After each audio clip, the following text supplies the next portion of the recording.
First up, we have my creamy chickpea curry. In a large nonstick skillet on medium to high heat, you're gonna add in your olive oil, chopped red onion, garlic, which I'm just gonna actually grate on my little ceramic grater here. I've been loving this thing. I will link it down below. I'm also gonna do the exact same thing with some raw ginger root. I'm just gonna grate it to finely mince it.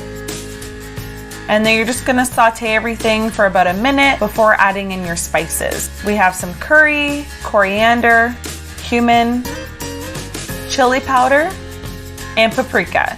I like to saute the spices just to bring out the flavor. And then I'm gonna add in my chickpeas. These are just canned chickpeas. I also have some diced tomatoes from the can, as well as some coconut milk also from the can. This is basically all your pantry staples in a pot cooked together. Stir everything together and just let it simmer for all the flavors to come together. At this point, you can also season it with some salt and pepper to your liking. During the last minute or so, I like to add in a couple of handfuls of fresh greens, whether baby spinach or kale, just to add in some extra leafy greens into your food, and it just kind of wilts right in there. It's a great way to sneak some extra greens into your meal. To serve, I love enjoying this with some cooked basmati rice or quinoa, or you can even have it on its own. It's so versatile and hearty. I like to garnish mine with fresh cilantro. Although plant-based, this is a really hearty meal and perfect for meatless Mondays or to pack leftovers for lunch the next day. There you have it, a super flavorful chickpea curry cooked in a tomato coconut sauce with all the perfect spices. Dinner number 2 is my cashew chicken stir fry. Now, when it comes to recreating my favorite takeout dishes, I always like to make my own sauce. In a small bowl, I'm gonna add in some honey, tamari, chili paste, grated ginger, toasted sesame oil, which I may or may not have a Costco size of it in my kitchen, but it's my favorite thing and I love adding it to Asian stir fries. So I'm gonna mix it all up, and then to add in my arrowroot powder, I like to first add in the liquid to the bowl with the arrowroot powder, whisk it up so it dissolves it before adding it into the large pot. This is just so you don't get any lumps of flour and it just kind of dissolves evenly. Whisk everything until well combined and set aside. Now for the fun part. In a large nonstick skillet on medium to high heat, you're gonna heat up your oil. And because we got 10 minutes, we're gonna use some pre-cooked chicken strips. You can buy this already cooked at the grocery store.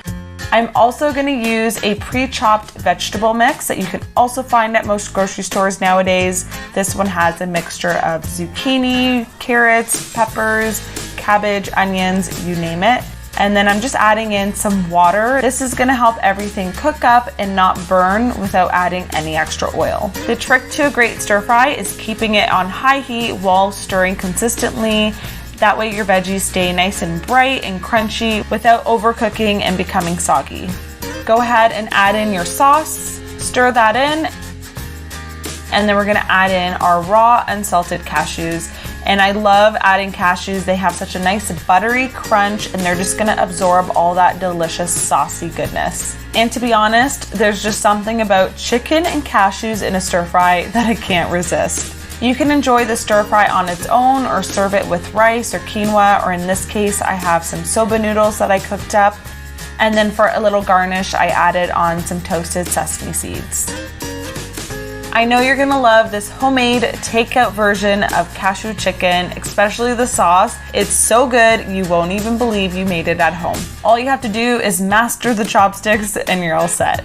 Next up, we have my simple cauliflower tacos. We're first gonna start by steaming our cauliflower. You can buy it already chopped up in florets at the store. I just chopped it a little bit smaller into bite-sized pieces.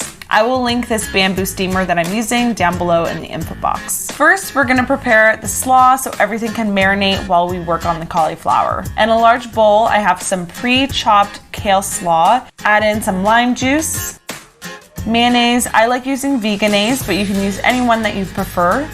Honey for a little touch of sweetness, and then just give it a toss until everything is well coated. The sauce is gonna give it a really nice sweet and tangy, creamy dressing, and it's gonna go really well with the tacos. In a large nonstick skillet on medium to high heat, you're gonna heat up your oil, add in your steamed cauliflower, some water, and your spices. I have some chili powder, onion powder, garlic powder, paprika, ground cumin, black pepper, and sea salt. This is basically a quick DIY taco seasoning. Forget those packages at the grocery store. It's so easy to make right at home. Give it a good stir until all the spices are well combined onto the cauliflower. The water will help it stick and steam. Cover and let it steam and cook for all the flavors to come together. To assemble, I have some corn tortillas I just warmed up on a hot pan. Top them with the coleslaw, our cauliflower meat, ripe avocado that I just cubed up, and some fresh cilantro. And there you have it, simple cauliflower tacos that are perfect for Taco Tuesday or for Meatless Monday, as cauliflower is just a great meat substitute. Last but not least, we have my rainbow tempeh Buddha bowl. So we're gonna use that bamboo steamer again and steam our broccoli. So same thing, you can buy pre-chopped broccoli florets at the grocery store, which just saves you time when you're cooking a quick 10-minute meal. On the second layer, I'm gonna add in some frozen edamame. I just love having this on hand to easily throw into meals, and it steams up really quickly. You can also boil these if you want, but I personally like to steam them.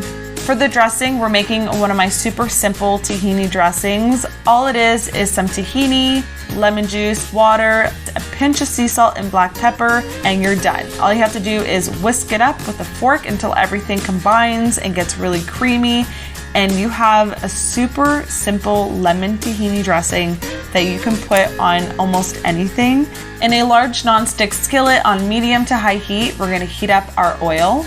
And I have some pre-sliced, pre-marinated tempeh strips here, which it's now my new favorite thing. I'm obsessed. And they cook up in minutes, about 2 minutes per side to be exact, until you get like a nice golden texture. I like getting the pre-marinated strips just to save you time, and they work really great for quick meals. Once the tempeh is done cooking, you can remove them from the pan, and to save time, you can use the exact same pan with the leftover oil, throw in some chopped up kale, and I'm just gonna add in a little bit of water just to kind of help it soften and cook up. Give it a stir and just cook it for a couple minutes until it's slightly wilted and cooked. To the base of this Buddha bowl, we're gonna use some pre-cooked quinoa. I always like to cook up some type of grain in the beginning of the week during my meal prep. Add your broccoli, finely shredded red cabbage, sauteed kale, edamame, tempeh, and then for garnish, I have some pickled ginger that works really well with this combination, and then just drizzle on your tahini dressing. I love making Buddha bowls because they satisfy my indecisive mind from having to pick just one flavor to being able to eat the range.